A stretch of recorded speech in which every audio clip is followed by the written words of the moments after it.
Jason Fields on Twitter. Of course, you can follow us over at Gentleman Regal on Twitter. He said he wants to know what recollections you have of your skits with Bobby Eaton while you're the Blue Bloods. Fond memories, wonderful, wonderful memories of my friend Bobby. So this is how my connection with Triple H started. We were put together as a tag team to be the original Blue Bloods, and we were Jody Hamilton, who was the Master Assassin, was running the power plant in Atlanta. I'd been already for the year that Triple H had been with WCW. I'd been there a year before him. We were constantly training together. Any days off we had, we were training together. And I was teaching him. I wanted to teach him as much of that old British stuff as possible. Not that he ever really needed it or used it that much, but I didn't think that style would. I was passing it on to somebody because he was a young fella that wanted to. I just knew he was a student and of the game, as they say nowadays, and wanted to pass that on to him. But we just trained, and other people trained with, Terry Taylor, I know, trained with him a lot. But Joe, when we found out, and we traveled together a bit and whatever else, that's where our friendship comes from. And then there was a decision to put us together as a tag team, which there's a few matches you can see on YouTube. We just, Jody Hamilton was an expert tag wrestler, so he taught us. We worked with him a lot, and we had basically ready to unleash this team. And they were going to put Sherry Martel with us, and there was big plans for us. Well, at the same time, his contract was up, and this story's been told, but he had the offer. There was some talk of me going as well, but I had already had a deal with WCW, and WCW was paying for my family's green cards. But I wouldn't have left anyway because I'd signed a deal with them. But I said to him, you need to go to the WWF. You need to go, because what he did lack was reps. I'd had God knows how many. Right.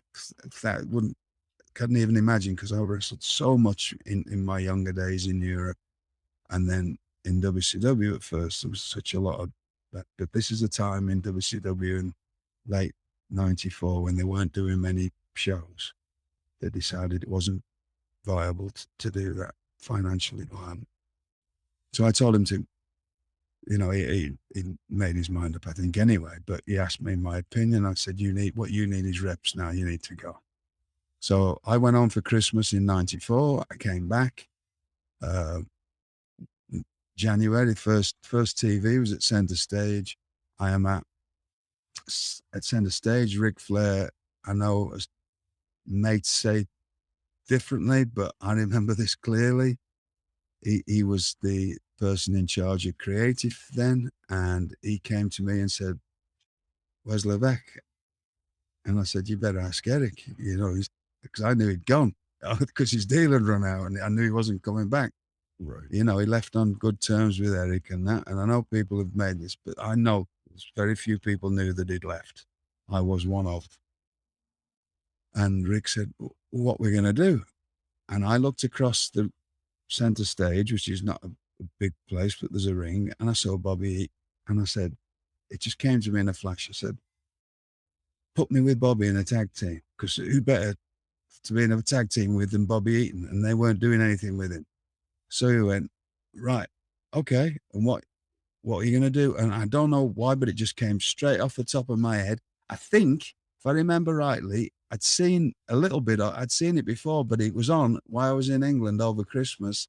It was on the TV one day, which was My Fair Lady. You can Google that, and I'm not going to get into what it is, but basically take a lady who was a working class lady. and make her into a high society lady. So because of my character, Lord Stephen, I said, and I can do this My Fair Lady thing with Bobby and Rick.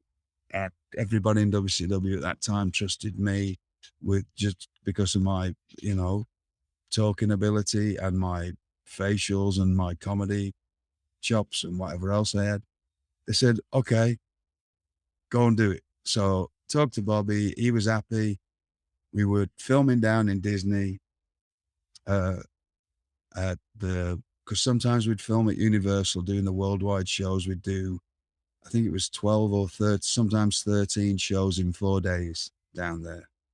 When I was TV champion, I used to be on 13 out of 13 shows in 4 days. I remember that Jesus. because there was a lot of, it didn't bother me the work. It was just a lot of having to get matches out of people.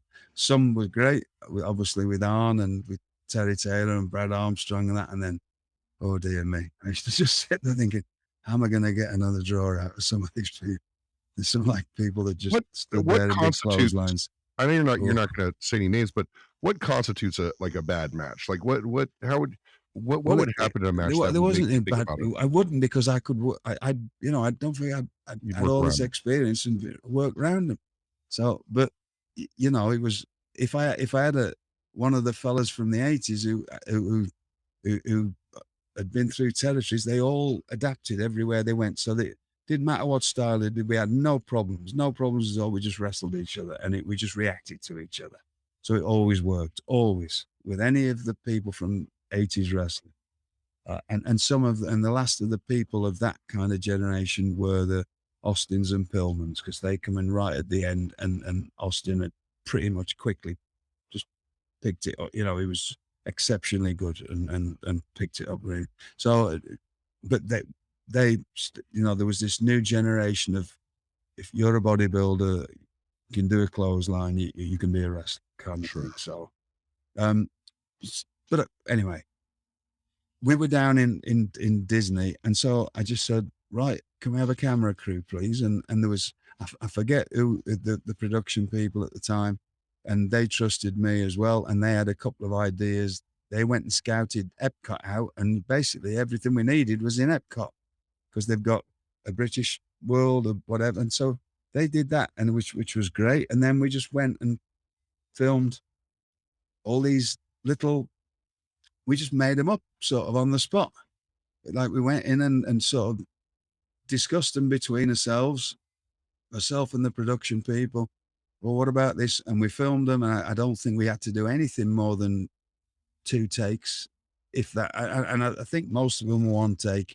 And then, I think with a couple of them we did again. Oh, let's throw a line in. Some of the lines that Bobby was throwing in, because they brought it up, I didn't really know what they were. I remember him drinking wine at one thing, and he mentioned about Boone's Farm or Ripple or something, and Right. I'd never heard of that, like so. But I just went along with it, knowing that was that because they laughed when he said it, because they asked him, and it came together so quickly, and then there was so much fun, and then next thing they're showing them. It was all that we did the whole of those things in 1 day, with the exception of the very final. I think there was 3 or 4 of those, and we filmed them all in 1 day in Epcot, except for the very final shot is us in the CNN Center, and there was a lovely gentleman there, and I forget again. I'm sorry, I forgot his name. That used to do the clean shoes there, and we went and sat on his the shoe shine chair thing, and he was cleaning the shoes, and we did 1 shot of us reading the newspaper, and because the CNN was there where WCW offices was, and there was a little studio downstairs in the CNN Center. It was right outside of there, and that was the only shot that, apart from that, was done at Epcot. And we sat there, and I'm reading the paper, and I just looked at Bobby, and Bobby's already got the thing and the hair and the clothes. And I said, I wonder what the poor people are doing today. And I could have this mixed up, but I think that was definitely the final shot we did. I think that's the final thing of those vignettes. We did do another set of vignettes that I don't know how we got away with. And I think we got away with them because they were a DVD extra on the Bash at the Beach. It was 95 and was at Huntington Beach. And they said, because this act was working and people liked it, and the people in charge liked the act, can you go out and film some stuff in Hollywood? And we're going to add it as it was a video extra at the time, the Blue Bloods in Hollywood. And if you can ever get hold of that, I don't know how we got away with that, because they just said to me, you do it. So we went off with a film camera, and there was all kinds going on at the time. One of them was going to O.J. Simpson's house. Oh no. After that, and that, because I've got a, I come from an old, my bit of a warped sense of, especially being a wrestling villain and throwing stuff in. I thought I can get away with all kinds on these stuff. So we went to his house after this terrible, terrible thing had gone on, and we're getting echo. I mean, people, they were filming me talking, and I'm going, this is the tragic, scene of the O.J. Simpson horrific affair, and I'm just talking, and behind me, Bobby Eaton is like, it's like one of those things where I'm oblivious. I'm just talking to the camera. Behind me, he looks behind himself. There's like a big hedge, huge big hedge next to the house.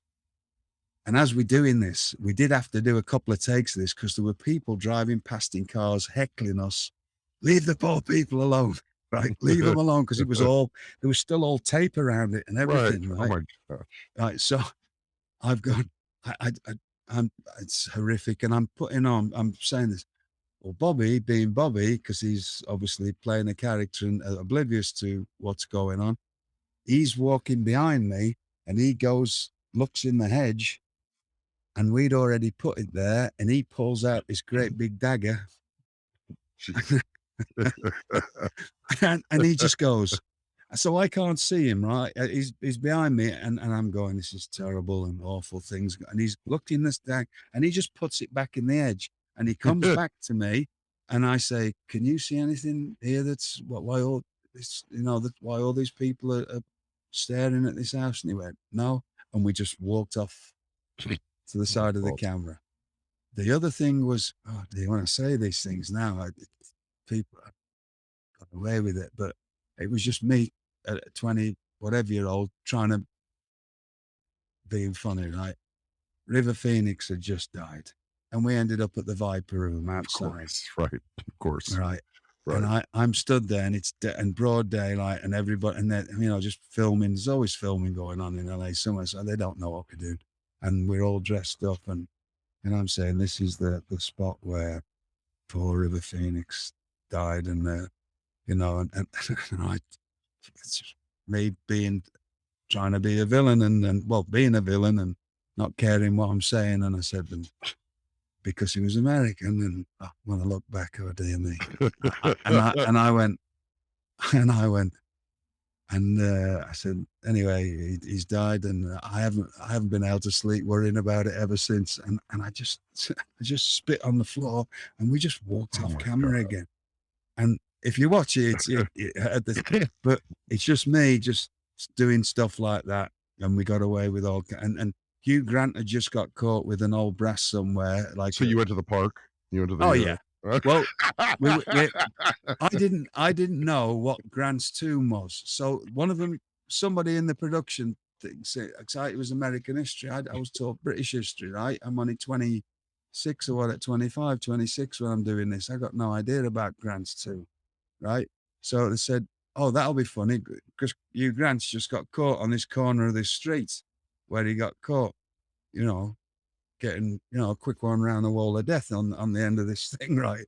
So I've gone, right, let's go this Grant Sim. So I'm Bobby's saying throughout the thing, I said, is there anything you want to see in this, this horrendous place, this full of plastic people?